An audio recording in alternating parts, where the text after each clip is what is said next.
Right about there, we'll turn around. So on the way back, we'll have a second chance to see the larger rooms. Look at a couple of smaller ones off the trail, and then we'll exit right there. That brings us back to this building at the end. Now, most of the cave is the lower part of the map, or the new section. The new section was found only 14 years ago. That means for 200 years, no one knew most of the cave existed. Until in the spring of 2004, a team of cave surveyors was making a new map for our bicentennial anniversary. But they noticed a little hole or fissure right about there, which they thought might lead to some other area.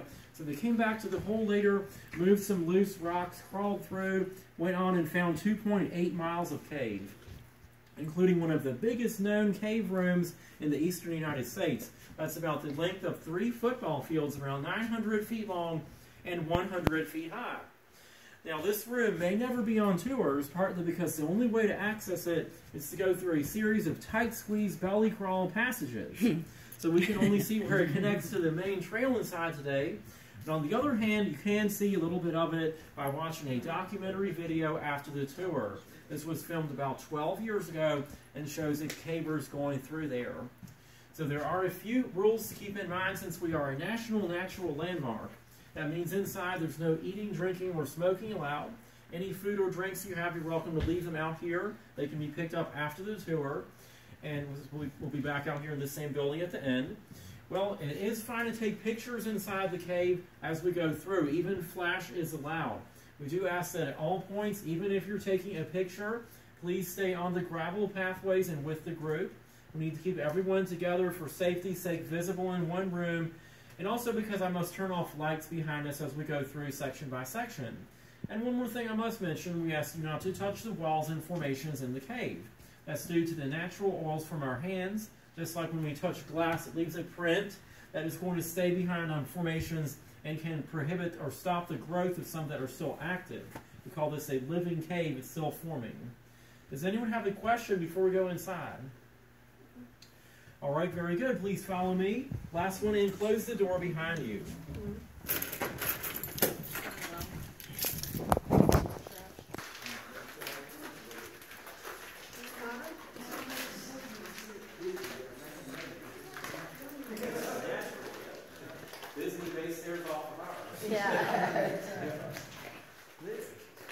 All right, so as you all come in, let's move in a little bit more this way.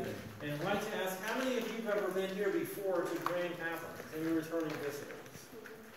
How many people have been in other caves or caverns anywhere else? All right, so for most of you, it looks like it's your first cave experience today. Yeah. Well, Grand Caverns was discovered in 1804 by a young hunter and trapper named Bernard Weir. So one day, Bernard lost one of the animal traps he had set out along the ridge. He thought that a raccoon had pulled his trap down into a hole. So Bernard came back to the hole later where he thought the trap was, went in searching for it with a candle, his only light source, and found the cave. So we'll see today at the end exactly where Bernard Weir came in. Well, within 2 years, the cave was opened for public tours. They've continued now for the last 212 years, making this North America's oldest continuously operated show cave. For many years, it was known as Weir's Cave, named for the discoverer. Since 1926, it's been called Grand Caverns. So looking around the room, we'll talk about some formations we have in here. On the ceiling, you'll notice stalactites. On the floor, we notice stalagmites. Now, those names can cause confusion. So to help you distinguish the names there, think of a little rhyme. You could say a stalactite hangs tight. A stalactite hangs on tight, and you might trip on a stalagmite. Okay. And then sometimes they connect from the ceiling to the floor. That creates a column. Those are all composed of calcite. Calcite is a white mineral, as we see right there. Although many times you have more of an orange, yellow, or brown because of cave rust, iron minerals, or even a little bit of clay that's come in and coated the white calcite. So these big rooms and the passages mostly were formed as ancient rivers and streams eroded through the limestone rock. And after the flowing water disappeared, dripping water began to seep through the ceiling. So each drop of water left a little bit of calcite behind with it. The calcite was picked up within the limestone overhead as the water passed through. Now this process is still continuing today. In fact, water could drip on you during the tour. If that happens, it's called a cave kiss. So according to an old saying, a cave kiss is supposed to bring a week of blessings or good luck, but only counts when it hits on your head. Let's see the next room.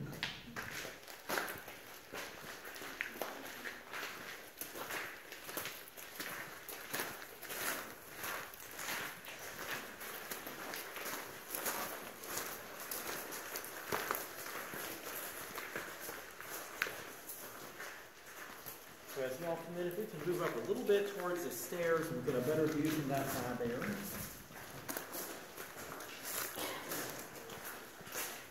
Many rooms we'll see today still have the original names from the 1800s. We call this one here King Solomon's Temple. Right there is Solomon's throne and his temple. Actually, that's a formation called a shield. So shields do not occur in most caverns. Here at Grand Caverns, we have more than 250 of the rare shields. They are still a mysterious formation. Scientists are not certain how they form. But we do know a few things about shields. They begin to grow as two plates or discs of calcite. They grow at any strange angle and do not form by dripping water. So we see a smaller shield right up there and the top plate of a shield. Now another kind of formation we'll see today is much more common. It's called drapery, or thin sheets of calcite we see right there and also over there. So looking upward, we see lines on the ceiling. Those lines indicate where the rock layers are located. Those limestone layers were formed like cake layers horizontally under an ancient sea. But because of the force of plate tectonics and the upheaval of the mountains, the layers snapped. They went from horizontal to vertical. So we call this vertical bedding of the limestone. Let's take a look at the other side. Right up there, we're turning the light. We have an area called the frozen waterfall.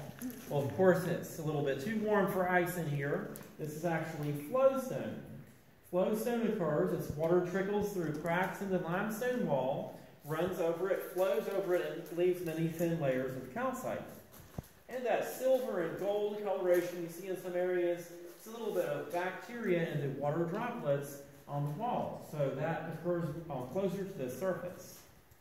Let's continue up the steps here. Does anyone have any questions so far? People, watch your heads. We have a couple of low ceilings here. And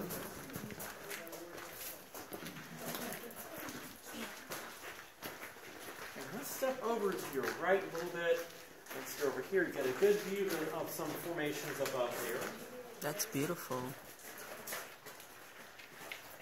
So this room we call the zoo. And in the zoo we can use the imagination. It seems like some animals are watching us from the rocks. So we see one right there. This looks like a long, scaly creature with some teeth on his head. What does that remind you of? Alligator, An crocodile. Alligator or a crocodile, all right. Then we have the big head of some other animal there. How about that one? That looks like a maybe elephant or... Elephant. If that's the elephant, we have the trunk right there. Yeah. And then we have over here the flying bird. So we see the head there and the wings stretched out. Some say it's a giant hawk. Mm-hmm. And over on the other side, we notice a cave shark. We call it the cave shark formation right there. Oh, wow. Now above the cave shark, we have a western animal. So you can see the big body right there, and his head lives out on the plains. Buffalo, bison. Buffalo or bison. Yeah. And then to guard the animals, we have standing right up there the zookeeper wearing a little hat, watching them. So he's been there so long he's turned green. Actually, the green is cave algae. So the cave algae is a plant that grows here because of conditions from the electric lights. So it can be a little harmful to the formations. We turn off lights whenever we can, trying to stop the algae growth. So right over here, I'll show you the entrance to the new section. And you're welcome to carefully come on over and take a look there. Again, please try to avoid touching formations as we go through. And right down below the entrance there, we have a gate. And that gate 18 inches wide and 9.5 inches high. So imagine trying to fit through that. Those people couldn't even fit through. And so those who went in had to be extremely thin and not claustrophobic. Mm-hmm. So they've been touring all of this and making you that? Yep, for 200 years. That was not mentioned. Well, the surveyors were actually checking for areas that might lead to something. So when they noticed some loose rocks in there, they moved the rocks. Oh, this was covered up like this, okay. Well, there were some rocks wedged in there. So they took those out and noticed a little hole that went on. And this is twice as big as what we got there. Almost 3 times as big. Yes. Quite a big discovery. Okay, anybody else want a closer look?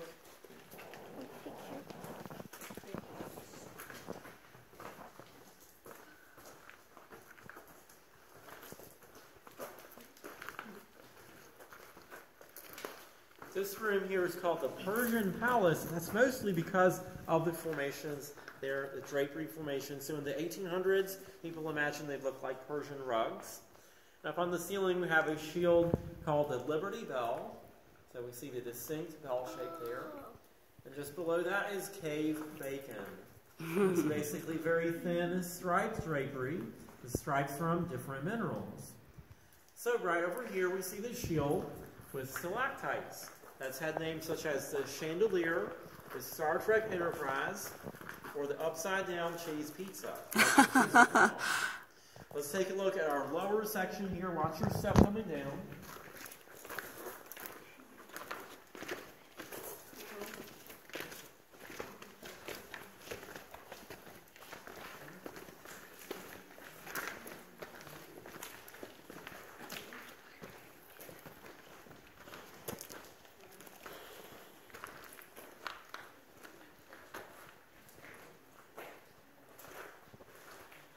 We have now reached a room we call the armory. It's called the armory because of a shield you see right up there. It's said to look like an ancient warrior's battle shield. That's estimated to weigh a few hundred pounds. And all of that weight is suspended by the one little connection seeming to defy gravity and missing one of its 2 plates there, so it used to be even heavier. Well, in the last 212 years, there's been no evidence or record of any formations falling in here naturally. Not even during an earthquake which struck here 7 years ago and was felt in the cave. We had no damage from that. So over here we see part of the original path. The pre-1890 trail goes back up and around toward the zoo.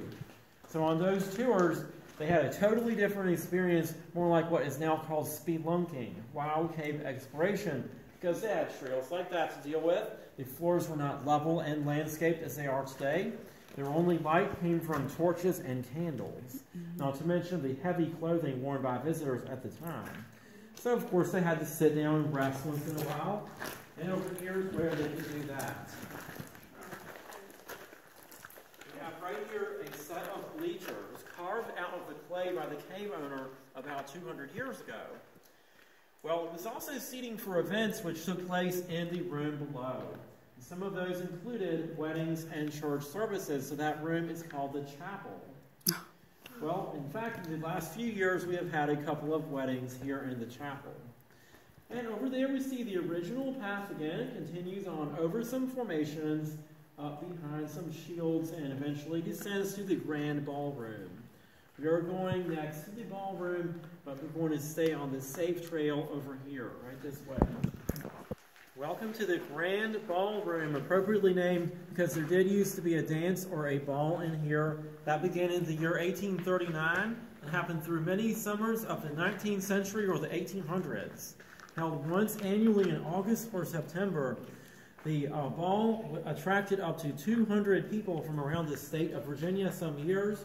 To illuminate the room, thousands of candles were placed around on the formations, and they had to have music. So a band would come in, the musicians often stood right over there in a naturally formed space that had excellent acoustics in the room.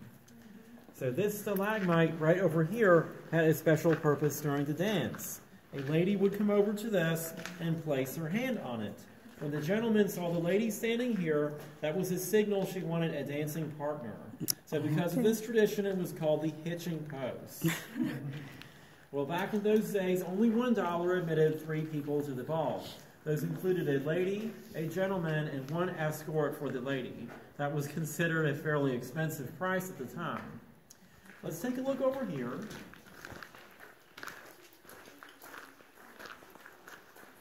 As you look to your right there, you see a formation called a calcite shelf.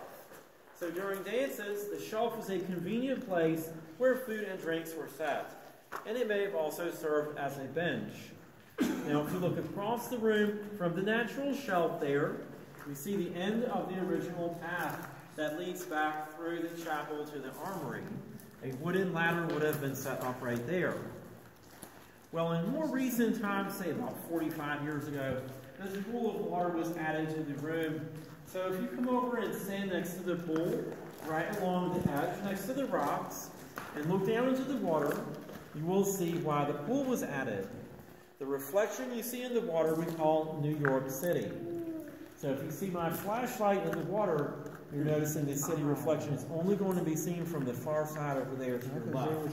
So the long stalactite might be the Empire State Building. Oh my gosh. In the right spot, you'll see my flashlight there. So we only have about 2 or 3 inches of water here. Once in a while it needs to be refilled a little bit. So we bring natural cave water in from deeper in the cavern to refill this here. And now that we've seen New York there, we'll take a different path over on this side.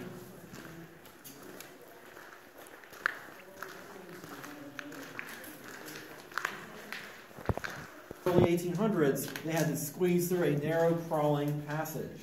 It was so awkward back then, some referred to it as fat man's misery at the time. So by the late 1800s, this was made into a convenient walkway.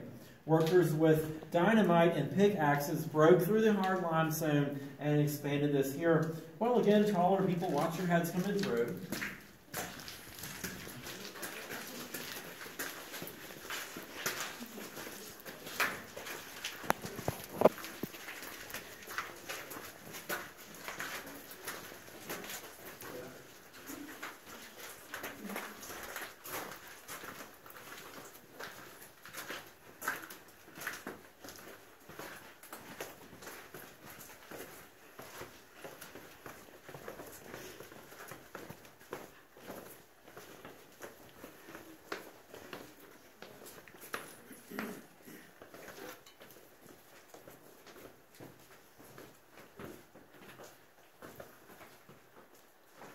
This room here we call the Stillwater room because of a line right there that indicates where the water level used to be. Oh.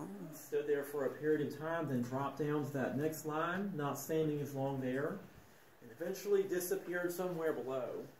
One theory behind that is the water table could have slowly lowered over time in stages as the land rose and the mountains formed. So if we look between the lines, we have an underwater calcite formation called cave coral or cave popcorn. It's also known to grow in very humid conditions inside caves. Scientists believe it could take up to 300 years to grow 1 cubic inch on the cave coral.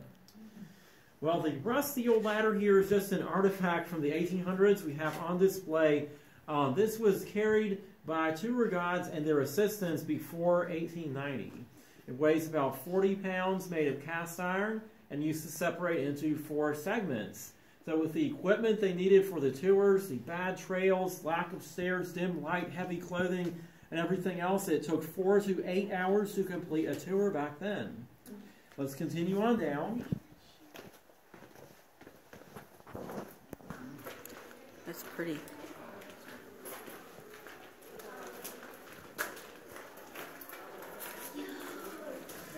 Welcome to the rainbow room, we call this area. So we notice amongst the lights there we have some column formations, stalactites, stalagmites, and others. And at first it seemed as though we had a hole in the floor, but of course that's another reflecting hole we call the wishing well. So for many years, visitors would come in and throw coins in the pool there. Until we realized the coins contaminated the cave water. So we no longer do that, trying to keep the environment as clean as we can in here. Last time the coins were taken from the pool there, around $300 were removed, most of that in pennies. So we have some of the corroded coins from the wishing well on our touch table in the museum, which you may have noticed before the tour began. So where the colored lights are, we have a few other pools back there. Those stay about the same level throughout the year, with a good source of groundwater feeding them. If we ever need to refill a reflecting pool, we just take a little bit of water from those back there, and they fill right back up naturally. Okay.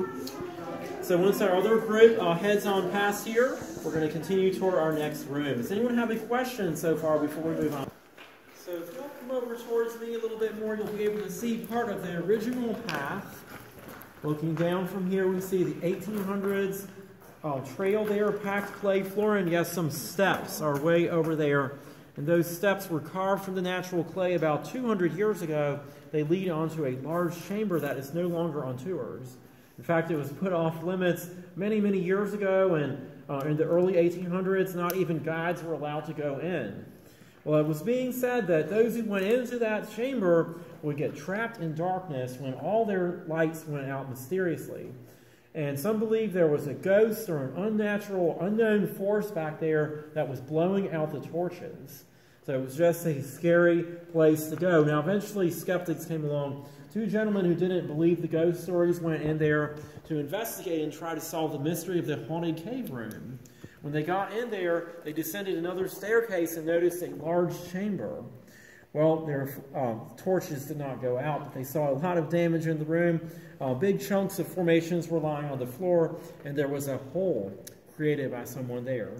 But it was not the work of a ghost, rather the cave owner, who had a secret mine. So he had discovered something called a geode. The geode was a hollow place inside the floor filled with giant crystals. Those crystals are called dogtooth spar calcite. So he realized he could sell some of those and make extra money. He decided to work on taking apart the geode, taking the crystals out. He made a mess of the room and didn't want the public to know where his expensive souvenirs came from. So he began some rumors and scary stories, calling it the infernal regions or Dante's Inferno, frightening many people out. So that room beyond the stairs really hasn't changed too much in the last 160 years. There's still tools from the mine. Back there, an old wooden barrel, the original stone stairs, and no electricity. Although it's not on modern tours, we do have photographs of the room you can see in the museum later. Are there any questions here about anything? All right. Let's continue on our next area. That other group doing a few minutes ago. So once everybody's here, we will now experience a little bit of the early tours here. If I can keep that candle going. Right, there we go. So with just a little bit of the flickering candlelight, notice it's a really different atmosphere. We just can't quite see all the details that we would see with electric lights. But imagine if there were dozens of people with candle lanterns or torches. So they would have seen a lot more, of course. And the ceiling was still pretty dark, though. So the tour guides would carry long torches. They would lift them up as high as they could, even climbing on top of formations to illuminate the ceiling. They had a fairly risky job as they did not have tread on their shoes at the time. Well, the next thing we'll do here is the cave darkness demonstration. We always try to do this somewhere on the tour. So if we can please turn off phones, cameras, anything that's making a glowing ghost here at Grand Caverns. Hopefully it doesn't startle you too much.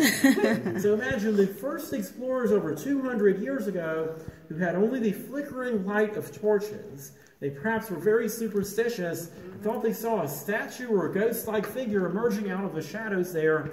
They thought of Washington because he had recently passed away. So I'll turn on the electric lights and we'll see what is happening here as we look into Cathedral Hall, the most spectacular area. George, this of course is stalagmite. So how tall would you guess George is there? How many feet tall do you think he is? 3 feet. All right. Any other guesses? 5 feet. 5 feet? 6? I'll say 5 or 4. Okay. 3, 4, 5, 6, somewhere in there. All right, well, let's go ahead. Let's go ahead and walk George. Only about 7 feet, huh?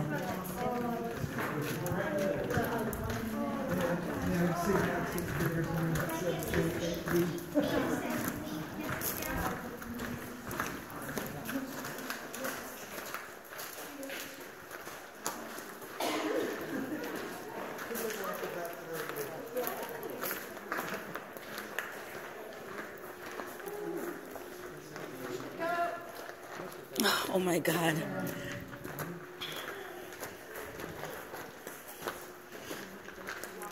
We were all wrong. Don't feel bad, that usually happens. All right, so yes, we don't have any guests really, really close there with this group of 6 feet. With our closest guest, George is actually a little over 8 feet tall. So we have an optical illusion because of standing so far away over there at a higher level. And the room is bigger than it seems at first glance. So most people guess 3 to 5 feet coming in at first to the room. So Cathedral Hall is our biggest room on the tour today.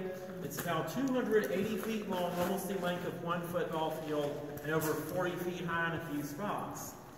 Well, we have a little problem with George here. If we look at him, notice he has kind of a slimy or glossy, waxy look.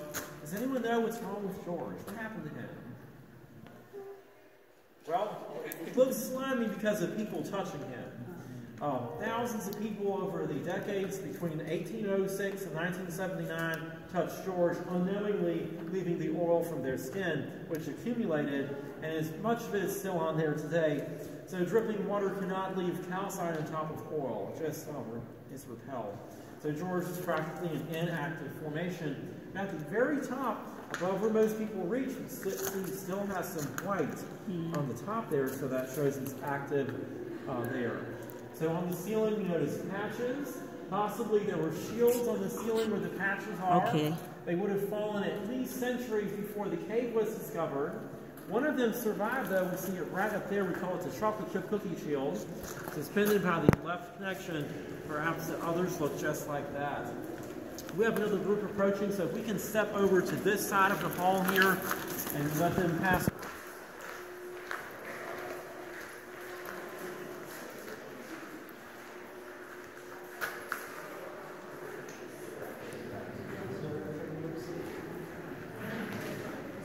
Step over this way and stand on this side, we get a good view of a shield right up there. So every shield has a different angle. That is one reason they're mysterious, the directions from which they can grow. One of the 2 plates of the shield is missing there, so it's semi-flat. A few objects in here you may have noticed, they don't quite match everything else, such as this one. It's actually an artificial formation. The only touchable kind we have are these with the lights on them, placed around to disguise the lights, painted to look like natural formations. We call these stalagmites here. Now, if we look straight ahead, we see the giant stalagmite there with calcite called the Christmas tree with snow. And just beyond that, looking straight ahead, we call that one there the Leaning Tower of Pisa, leaning just to the right. So we're going to move through a narrow passage. Watch your step coming through.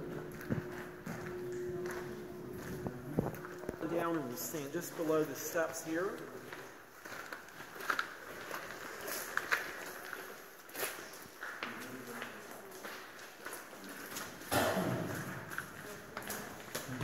So this lower level here we call Jefferson's Hall, named for the 3rd President of the United States. Although we're not certain Thomas Jefferson actually walked in here, we know he definitely was in a different cave in the same mountain not too far away, which he explored in 1782, later drawing a map of the other cave, believed to be the country's first cave map. Ironically, the cave Jefferson mapped is called Madison's Cave. So if we look right up there, we see a formation. It's had different names like the Angel or the American Eagle. And above that, we see good examples of cave bacon, drapery, and flowstone again. So for many, many years, for almost 100 years, the groups would stop in this room and take a long anticipated break.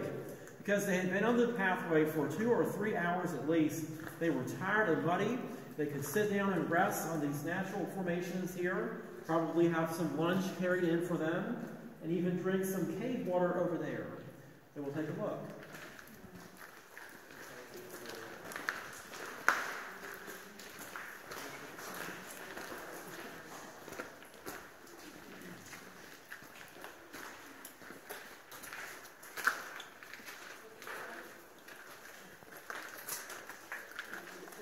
So we have a ceramic crock here, set up just like some would have been over 130 years ago, capturing water dripping from stalactites on the ceiling. We see one right up there that never dries up all throughout the year, keeping this filled with the fresh, cool mineral water.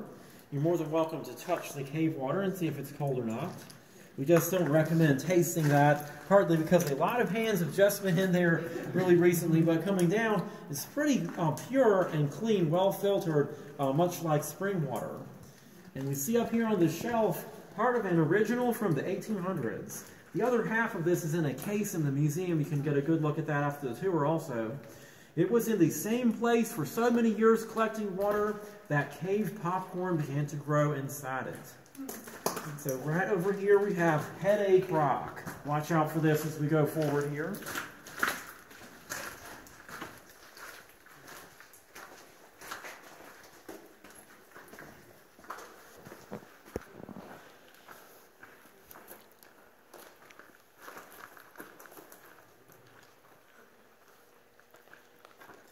This room here is called Jackson's Hall, named for American Civil War General Stonewall Jackson, whose army in 1862 camped outside this cave next to the South River. They had just been through the last two battles of Jackson's successful Valley campaign, the battles of Cross Keys and Port Republic. They were fought within 5 miles of the cave here on June 8th and 9th. So some of the soldiers had a chance to come in here and explore the cave, even making it all the way into this room after the battles. A few of the Confederate soldiers noticed that formation right up there and said it reminded them of the General's battle horse. So we still call it Little Sorrel or Jackson's horse today. Well, throughout the 4 years of the Civil War, both Union and Confederate soldiers came into the cave as tourists. Some of them left their signatures and initials written on walls and formations in here. Most of those are off the main trail today, but we will look at one of those on the way back through later. So over here on this side, you see the biggest formation in the entire cave system, including the new section. This one is one freestanding calcite formation called the Tower of Babel. The circumference around the base of the tower measures about 80 feet, and the height is about 30. So to the left of the tower, notice over here a double stalagmite, which in 200 years has had a few different names, including the Roman Soldier, the Statue of Liberty, the Cave Gardener, or the Cave Wizard. So at this point, we want to take a look at our highest ceiling. So if you come over here and stand in front of the wall, once you get to the wall there, turn around and look straight up. Come on over as far as you can, turn around and look straight up. You will see way up there an upper level with a cave coral covered ceiling. It's about 100 feet high.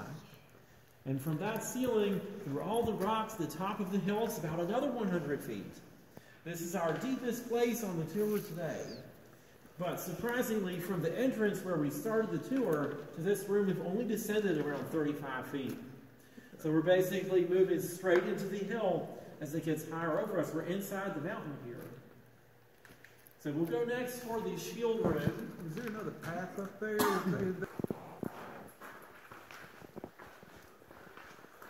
So this is the shield room. It contains more than 30 of the